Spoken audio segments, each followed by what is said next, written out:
तुम्हारा दिमाग खराब है क्या? बाहर मेरी मार हो रही है, तुमने ऐसा क्या बोला है उन्हें? आपको जरूर कोई गलत फहमी हुई है, मैंने माँ जी को कुछ भी नहीं बोला है। झूठ बोलोगी? लगाओ क्या एक थप्पड़। खबरदार मेरी बहू पे हाथ उठाया तो पागल हो गया क्या? लेकिन माँ आप तो बाहर रो रही थी, जरूर इसी ने कुछ बोला होगा।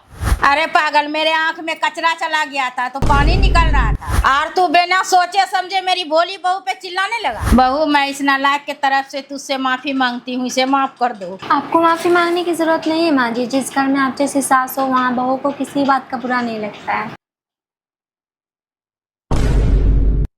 ये छोटी बहू का हर दिन का हो गया है, खा लेती है और जूठा बर्तन चूल्हा पे छोड़ देती है। आज तो इसे सबक सिखाना ही पड़ेगा।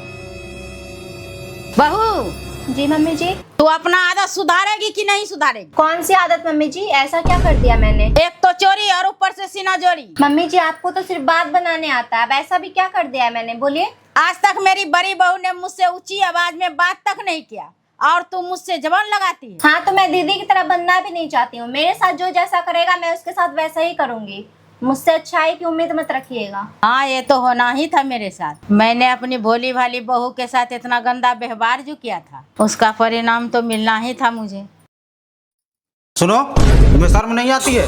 खुद तो ताजा रोटी खाती है और मेरी माँ को बासी रोटी खिलाती हो। आज लगता है बहू की सामत आई है और खिला मुझे बासी रोटी। मुझे तुमसे ऐसी उम्मीद नहीं थी। रहने दो बेटा, अब इस उम्र में तो ये सब झेलना ही पड़ेगा। माँ मेरे रहते तुम्हें कोई दिक्कत नहीं होगी, आज तो फैसला होके रहेगा। निकल जा तुम मेरे घर से। आप इतना बड़ा फैसला करने से पहले मेरी एक बात सुन लीजिए।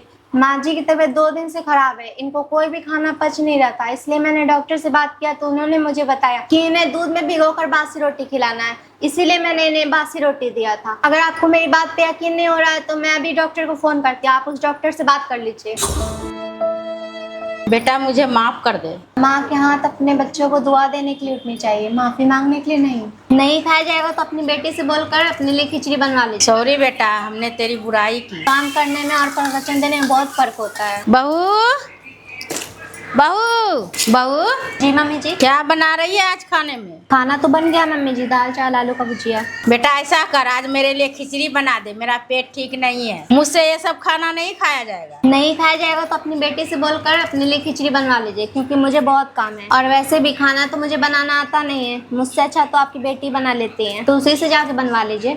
माँ भाभी कुछ सिखाती नहीं हो, हर दिन कोई ना कोई गलती करती है, कभी खाना में नमक कम रहता है तो कभी ज्यादा ही हो जाता है। हाँ बेटी, बहू को तो खाना बनाना ही नहीं आता है, इससे अच्छा तो तू ही बना लेती है। सॉरी बेटा, हमने तेरी बुराई की। कोई बात नहीं मम्मी जी, लेकिन एक बात जरूर बोलना चाहूंगी, काम करने में और वचन देने में बहुत फर्क होता है और गलती भी उसी से होती है मम्मी जी जो कुछ करते हैं। जो दिन भर खाली हाथ बैठे रहे उनसे भला क्या ही गलती होगी।